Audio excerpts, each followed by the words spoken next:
Let's talk about the book of Judges. To understand books of the Bible, it's important to spend a good amount of time in understanding the big picture and the structure of the book. So we're going to talk about this at this moment. We're going to look at how is the author structuring and arranging the different parts of the book of Judges. The book of Judges is framed with two similar parts. We call that an inclusion, where a prologue and an epilogue are framing the book together. And these two parts are paralleling each other's. They have similar things they talk about. And then in the middle, the author is going through the life of the judges biographically, from one person to another. When we count, we see that we have 12 judges in total. We have 6 major judges, not that they're more important, but there are a lot of texts talking about their lives. And then 6 minor judges who only have a few verses talking about them. These minor judges usually work as a commentary or an intro on the major judge. Let's talk about the prologue. The prologue is divided into 2 parts, and each part starts with the death of Joshua. So already it shows us that potentially the book is not written chronologically. We can see that too in the end of the book, where it's supposed to be the latest event, but we see that Jonathan, who is mentioned, the Levite, he's a grandson of Moses, potentially. And also Phinehas is mentioned later on as well. And Phinehas was the grandson of Aaron. So if that's the end of the book, potentially hundreds of years later, it shows us that that part probably should have happened in the beginning of the book, if the author was writing just facts chronologically. But that's not why he's writing the book, and that's not how he's arranging the book. He's more interested in communicating a meaning to the book.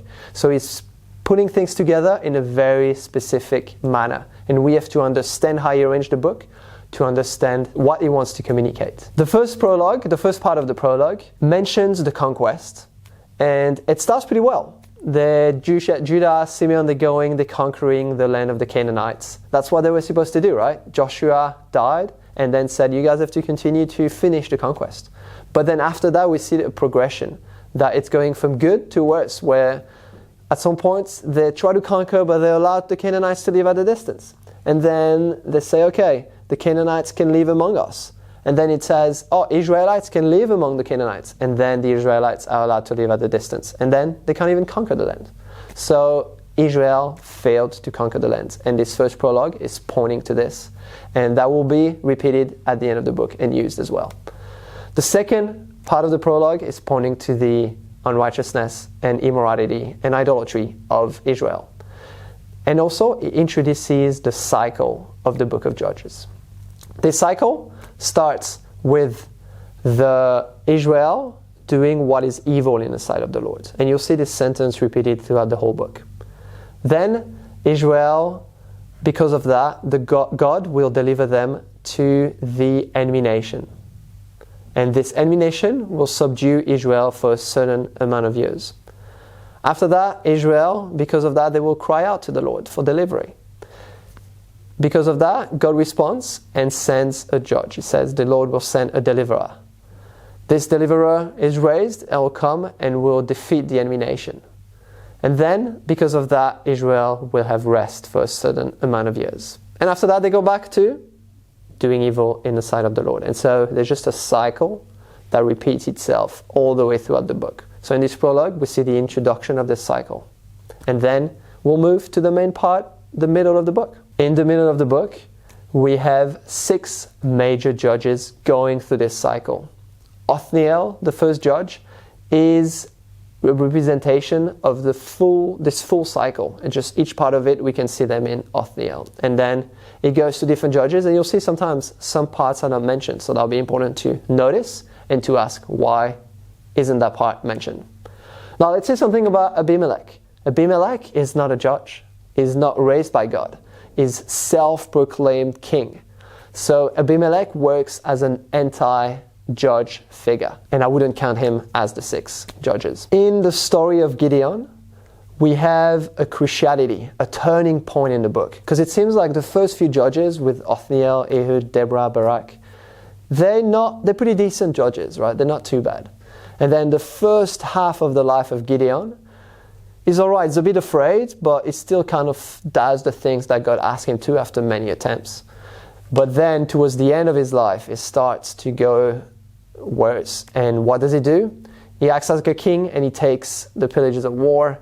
He also says that the whole glory belongs to him. Like he says, remember it says God asked him to say, for the glory of God and for Gideon. And what does he say? For the glory of Gideon. So he takes all the glory of the win. He has many wives.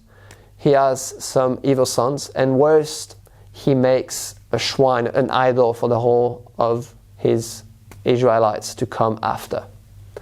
And after Gideon, we have other judges that also are pretty bad.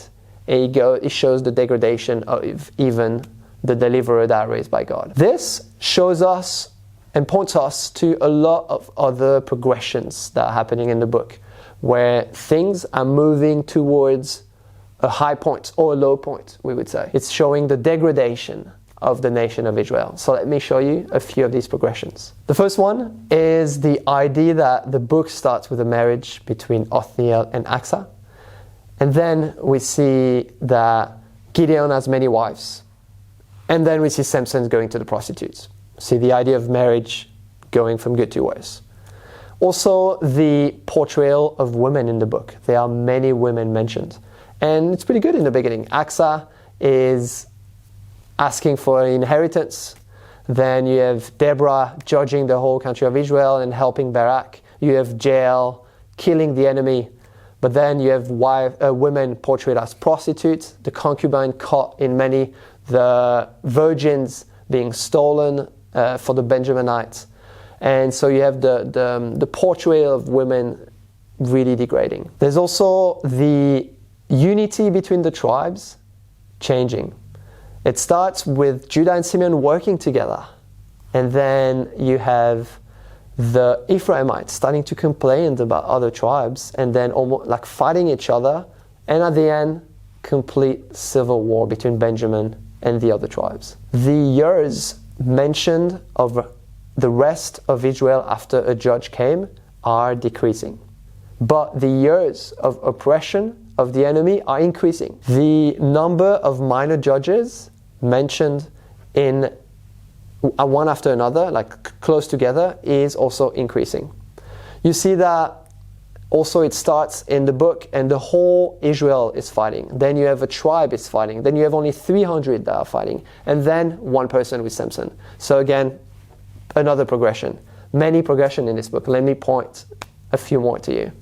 The amount of verses that talk about the judges and their lives is getting bigger and bigger, right? We don't know much about Othniel, but then we learn more and more about each of the judges. The morality of the judges, however, is degrading. They have more text according to them, but the text is not talking about their greatness. Something too, the weapons they're using to defeat the enemy is getting more and more ridiculous. Starts with a sword, then we have a tent peg, and then a jawbone. Also, I think the author is doing that to point towards the degradation of the nation.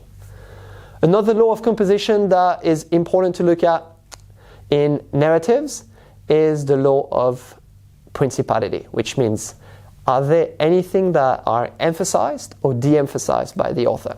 Remember, historical narrative are selective history. The author is choosing what to talk about. So they are emphasizing specific parts than others because they want to show and point to something. They're interested in the meaning they are communicating to the readers. So what is emphasized? We see that in the life of the judges, the delivery that the judge brings is emphasized rather than the sin of Israel. We don't hear much about their sins. Usually in other books we see that as a big part, but not in the book of Judges. However, we see about the sin of the judges. And then, so the brokenness of the judges is emphasized rather than how they are great and they deliver the nation. This brings us to the end of the book with the two-part epilogue. The epilogue is the climax of the book as the lowest of the points. We have the climax in the first epilogue of idolatry, and then the second part, climax of immorality, and also climax of failure of the conquest together with that. The first epilogue, we see Jonathan a wandering Levite. Why are you wandering around? Going and helping someone worshipping an idol. And we see the mix of syncretism in that. We see also that the Danites, they've not successfully conquered the part they were given, so they go to another part of the land and just take the land of someone else. They were not supposed to go there, but they do that. Second part of the epilogue, we see the climax of immorality with the rape and murder of the concubine, her being cut into two, her being sent to the 12 tribes of Israel. And then the response, you'll see response after response, is making the situation worse. It's like they're digging a hole deeper and deeper for themselves. They attack each other, they're almost annihilating a tribe of Israel. And then every time they try to find a solution, it gets worse. Look at how this epilogue parallels the prologue. Also, something that you can notice is when they fight in the beginning of the book against the Canaanites, they ask, Lord, who shall go first? Same thing happens in the epilogue.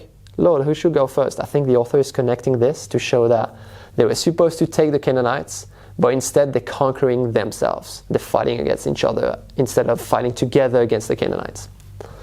One more thing to notice about the epilogue is that there are a sentence that's repeated 4 times that says that they did what was evil in the sight of the Lord, and there was no king in Israel, probably pointing to the chaos that's happening. So with this structure, we see that in this book, the book of Judges, they are stuck in a cycle of sin.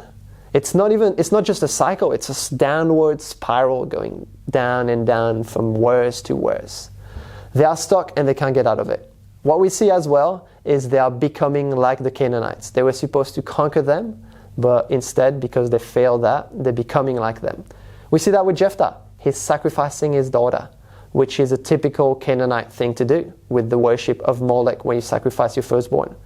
So they're doing what the Canaanites are doing instead of being the light to the nations. We have 6 major judges. And one thing we notice with Jephthah and Samson is that it says they led the country of Israel, or the tribe they were in, for a certain amount of years. But it doesn't say that they brought rest. It doesn't say that the land rested.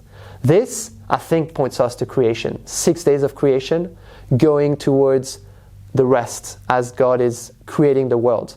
What we see in Judges, I think it points to 6 judges that are not bringing creation, but almost being a decreation, going to chaos and never achieving rest. The judges and the deliverers are never able to bring Israel to a full rest. We know that the number 7 is the number of completeness. And so the number 6 is the number of incompleteness. It's just missing out of 7, 1 out of 7. It's pointing to evil and to immorality and to incompleteness. But often 6 needs 1 more to point to 7.